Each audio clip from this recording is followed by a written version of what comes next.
Mesopotamia waa gobol dhaca koonfur galbeed Asia kaasoo ka faa'iideystay cimilada labada wabi ee Tigris iyo Furaad si uu martigeliyo ilbaxnimada bini'aadamka. Taariikhdeeda waxaa ku calaamadiyay hal abuuro badan oo muhiim ah oo adduunkan bedelay oo ay ka mid yihiin fikradda waqtiga, xisaabta, garaangaraha, doonyaha safarka iyo khariidadaha, iyo sidoo kale wax qorista. Mesopotamia sidoo kale waa xukun ay hoggaanka u qabteen boqorro kala duwan oo ka socda meelo kala duwan waliba kumanaan sano oo xiriir ah.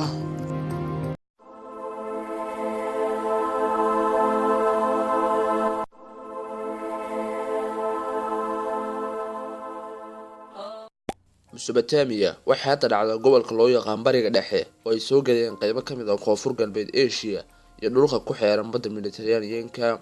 Ereyga Mesopotamia waa iska saaran odhaahii hore, balse haddaynu fasirno Meso waxa weeye macnaheedu inta u dhaxaysa, iyo Potamos oo u taagan webiga. Gobolkan oo ku yaal dhulka carrada san ee u dhaxeeya labada webi ee Tigris iyo Furaad. Gobolkan ayaa hadda hooy u ah Ciraaq, Kuwait, Turki iyo waliba Syria maanta.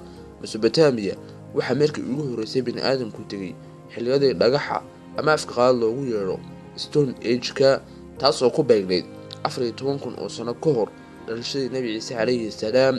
Dadka gobolkani waxay ku noolayeen degsiimo yar oo leh guryo wareegsan, balse wax walba waxay isu bedeleen si aad yar ah, taas oo 5,000 oo sano kadib ay dhaqan noqotay in gur walba ama qoys walba samaysto beertaas oo helaysa carrasan iyo waliba waraab ku filan oo ay ka helayeen labada webi.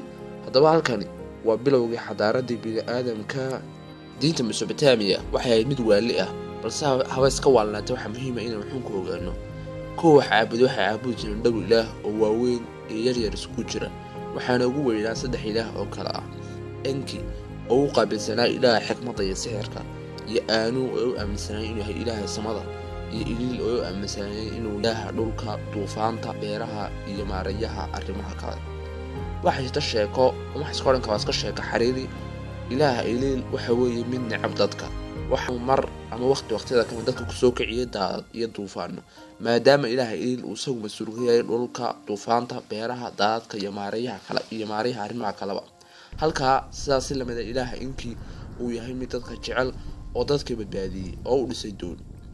Sheekadan waxay ila muuqataa inay dadkan ama xadaaradan ay wuxuu ka soo gaadhay qisadii dhex martay Nabiyullaahi Nuux iyo qoomkiisa iyo habkii ay u dhacday.